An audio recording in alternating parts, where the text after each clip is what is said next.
Junte o talento também. Sim. Mas o conhecimento, para você ser um bom médico, ele está disponível, Sim. né? Você é um bom jogador de futebol, não basta você saber as regras do jogo. Eu gosto de jogar sinuca. Inclusive, você vai ser convidado para jogar no time de sinuca de hebraica. Acabaram a sinuca. Deus que jogam sinuca. Isso é uma coisa... É Brasil e Egito misturando aqui.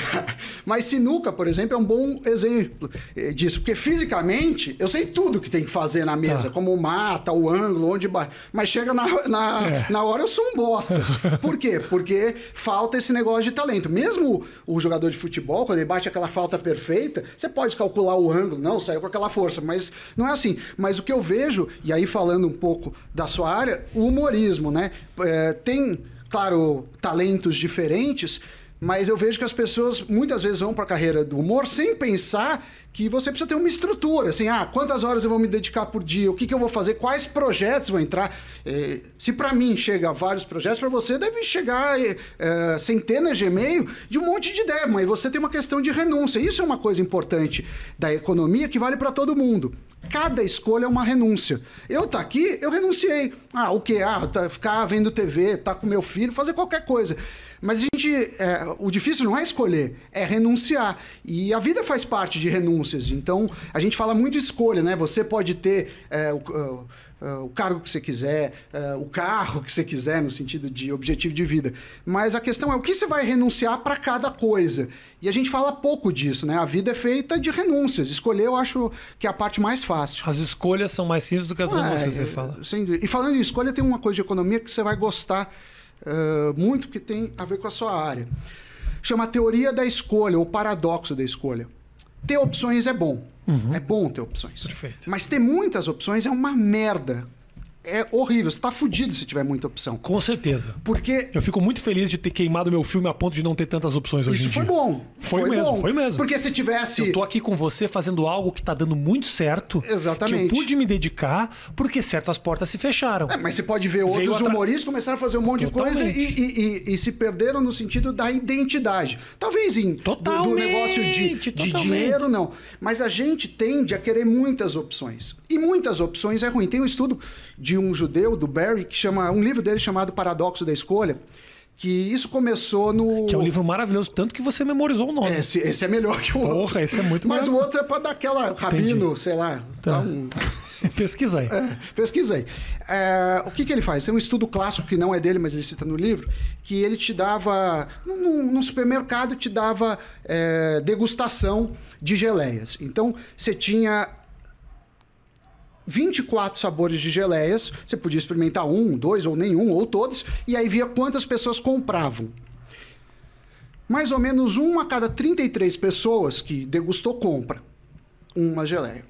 E depois eles fizeram o mesmo estudo, né, tentando manter público, porque em economia também tem uma coisa científica, não adianta você pegar um público A e depois um público E e querer comparar resultado, tem que ser mais ou menos igual, Sim. idade, renda, sei lá.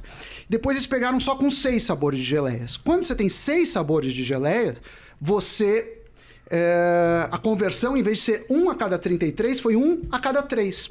Por quê? Porque no nosso cérebro, quando eu escolho entre 6 opções, eu escolho uma, mas eu estou eliminando 5. Sim. Quando eu faço 24, eu estou eliminando 23. Você está eliminando uma galera, e aí é confuso, né? Mas você voltar ao caso da Anitta, para não falar de Neymar de novo. Por que as celebridades trocam tanto de relacionamento? Às vezes é por isso, é o medo de se arrepender. Você tem tantas opções que você não consegue escolher. Não vou nem tão longe a celebridade. O fato de você ter um Tinder na tua mão é enlouquecedor. Porque Exatamente. Você fala, eu tenho opções 24 horas por dia com o passar da minha mão no celular. Aí é enlouquecedor, é difícil ficar num só, né? É muito difícil, não, mas sei lá, Netflix.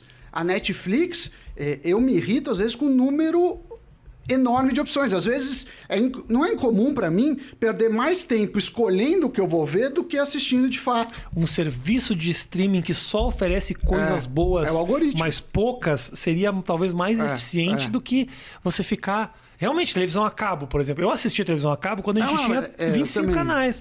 Hoje em dia tem 240. Você fica só zapeando. Então, quer dizer, eu acho que isso vale para carreira, vale para dinheiro, vale para tudo. Às vezes, você tem tantas opções que você demora tanto e a não ação pode ser fatal. na carreira de uma pessoa, assim. Então você fala, pô, eu estou esperando o momento perfeito. Mas a verdade é que não existe momento perfeito. Tem um filósofo francês que ele faz uma crônica. E ele fala assim, é um asno, um animal, no deserto passando sede e passando fome. E ele está longe de tudo e ele avista de um lado água e feno. E do outro lado água e feno. Mas ele não consegue decidir qual que tem mais água e qual que tem mais feno. Então, ele fica parado, esperando até ele conseguir tomar uma decisão e ele morre de fome e de sede. E é mais ou menos isso, assim. O mundo perfeito, a gente teria toda a clareza nas decisões, saberia todas as consequências, mas o fato é que a gente não tem informações perfeitas. Nem em relação a emprego, nem em relação a marido, esposa, nem em relação a como vai ser sua vida... para ter filhos ou não. E a economia fala disso. A economia fala de teorias de escolhas. É como a gente escolhe de uma forma melhor. E muitas vezes não somos racionais. Muitas vezes não somos racionais. Por exemplo, a teoria da escolha é uma prova disso. É melhor ter 5 opções do que você ter 30 opções. Se eu falar, Rafinha, vamos supor que acabar a pandemia, vamos para o final do ano, vou te dar uma passagem aérea. Você prefere Paris, Londres ou Madrid? Você escolhe rápido. Mas agora se eu te falar Paris, Londres, Madrid, aí, sei lá, Austrália... Entra no site e escolhe. Aí você fica meio bugado, porque a gente tem medo, dificuldade para escolher e o medo de se arrepender. Totalmente. Então, quer dizer, a economia ensina algumas coisas. E no final é isso. Eu acho que a visão do economista é como eu tomo decisões melhores, como eu ajudo as pessoas a tomarem decisões melhores, que pode ser por dinheiro e pode não ser, doação de órgão. Está no livro do Dan Ariely, no Irracionalmente Humano é o meu, que eu estou escrevendo. Tá. É o Previsivelmente Racional, Dan Ariely. E ele fala o seguinte, doação de órgão. Alguns países, se você não falar nada, você é o não doador. Então, para ser doador, você tem que ir lá no lugar e falar, eu quero doar órgão. Em outros países é o contrário. Acho que é algum país... Eu não sei se é Holanda ou algum país nórdico. Enfim, é o contrário. Aqui você precisa dizer que é, né? Aqui você precisa dizer que é. Que é o contrário. Se você não dizer nada, você é doador. Se você não quer ser doador, você tem que ir lá, não sei o que lá. E mais ou menos, na opção que já te colocam inicial, que a gente chama de default, 80% adere. Então... Talvez porque nem pensem no assunto. Nem pensem no assunto. Mas isso é uma maneira, assim... Como um economista pode desenhar uma política pública para as coisas serem melhores, para ter mais doação de órgão. E sem tirar a liberdade do indivíduo falar, eu não quero ser doador ou eu quero ser doador. Então, isso que eu acho que é a grande sacada e que eu acho que é legal falar aqui, que as pessoas acham que economista cuida só de dinheiro.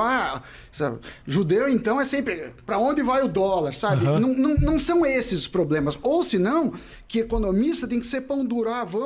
Vamos economizar.